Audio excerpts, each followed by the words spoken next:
kelas 4C dengan NPM 2210631080083. Di video kali ini kita akan membahas mengenai penggunaan istilah campuran bahasa dalam komunikasi sehari-hari. Sebelumnya kita pasti pernah dengar penggunaan kalimat seperti ini. Seperti kita lagi scrolling Instagram, nemu videonya cute deh, atau enggak penggunaan kalimat kayak jangan lupa update software baik HP atau enggak laptop kalian, nanti laptopnya ngehang gitu. Pasti kita pernah dengar kalimat-kalimat seperti itu. Nah, jadi penggunaan istilah campuran atau yang sering kita sebut juga sebagai campur kode telah menjadi bagian yang tak terpisahkan dari komunikasi kita.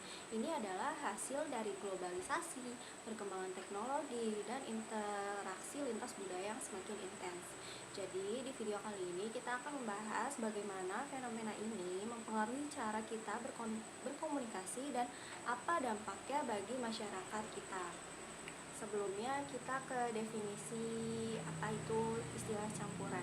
Jadi istilah campuran ini merujuk pada penggunaan dua bahasa atau lebih dalam satu kalimat atau percakapan. Di Indonesia ini kita sering menjumpai percampuran bahasa Indonesia dengan bahasa Inggris atau bahasa daerah, atau bahkan menimbulkan bahasa gaul. Contohnya misal makanannya enak, udah gitu harganya worth it, atau enggak jangan lupa follow Instagramku ya, atau enggak juga nanti aku follow back Instagramnya. Jadi berdasarkan definisi dan contohnya tadi, ada faktor penyebabnya. Yang pertama, globalisasi dan kemudahan akses informasi. Misalnya internet dan media global memperkenalkan istilah-istilah baru, juga interaksi lintas budaya yang semakin intens. Yang kedua, pengaruh media sosial dan hiburan. Jadi tren bahasa dari platform seperti TikTok, Instagram, atau YouTube. Terus juga ada pun istilah dari musik atau acara-acara dari TV internasional. Yang ketiga, kebutuhan akan efisiensi dalam komunikasi. Jadi beberapa istilah asing lebih ringkas atau tepat dalam menggambarkan konsep tertentu. Juga kecepatan komunikasi di era digital mendorong penggunaan istilah yang lebih efisien. Yang keempat, prestise sosial. Jadi adanya anggapan bahwa penggunaan istilah asing membuat seseorang terlihat lebih terpelajar atau modern. Juga menimbulkan keinginan untuk terlihat up to date dengan tren global. Yang kelima, faktor penyebabnya ada keterbatasan kosakata dalam bahasa ibu. Jadi beberapa konsep baru belum memiliki kepadanan kata yang tepat dalam bahasa ibu.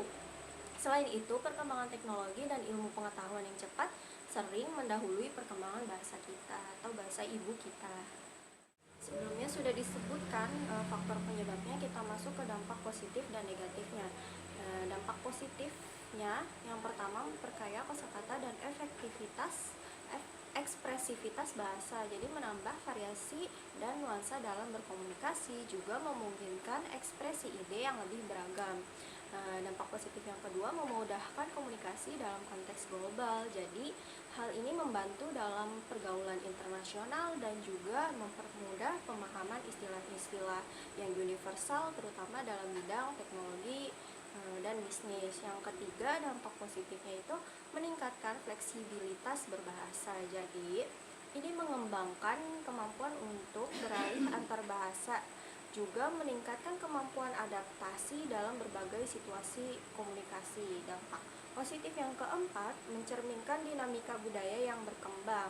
Jadi hal ini menunjukkan keterbukaan masyarakat terhadap pengaruh global, juga merefleksikan perkembangan sosial dan teknologi dalam masyarakat. Nah, kita masuk ke dampak negatifnya. Yang pertama, degradasi bahasa ibu atau penurunan bahasa ibu. Jadi penggunaan bahasa ibu yang semakin berkurang dalam beberapa konteks, juga resiko hilangnya beberapa kosakata asli yang jarang digunakan. Dampak negatif yang kedua, kesulitan pemahaman bagi generasi yang berbeda.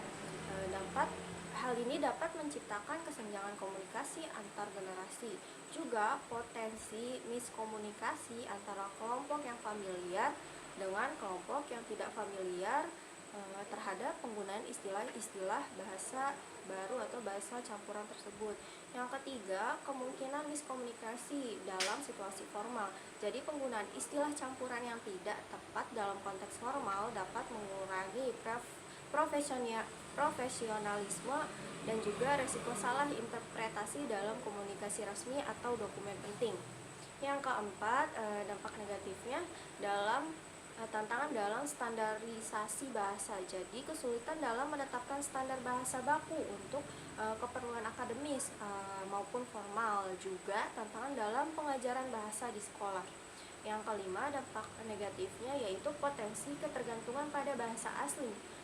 Jadi kecenderungan untuk lebih memilih bahasa asing daripada menciptakan padanan dalam bahasa ibu.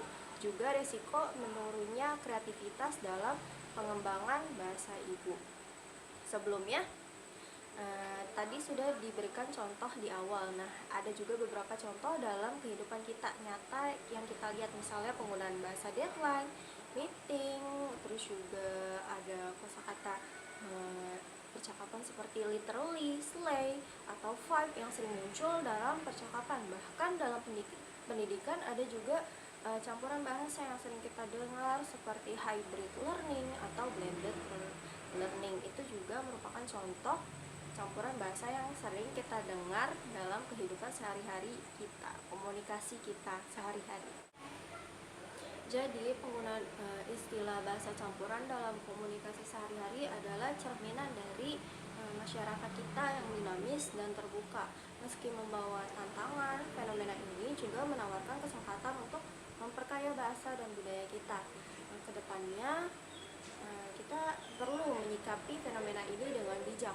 Jadi kita memanfaatkan kekayaan linguistik untuk membangun komunikasi yang lebih efektif sambil menghargai dan melestarikan bahasa ibu kita. Itu saja, kurang lebihnya mohon maaf. Wassalamualaikum warahmatullahi wabarakatuh.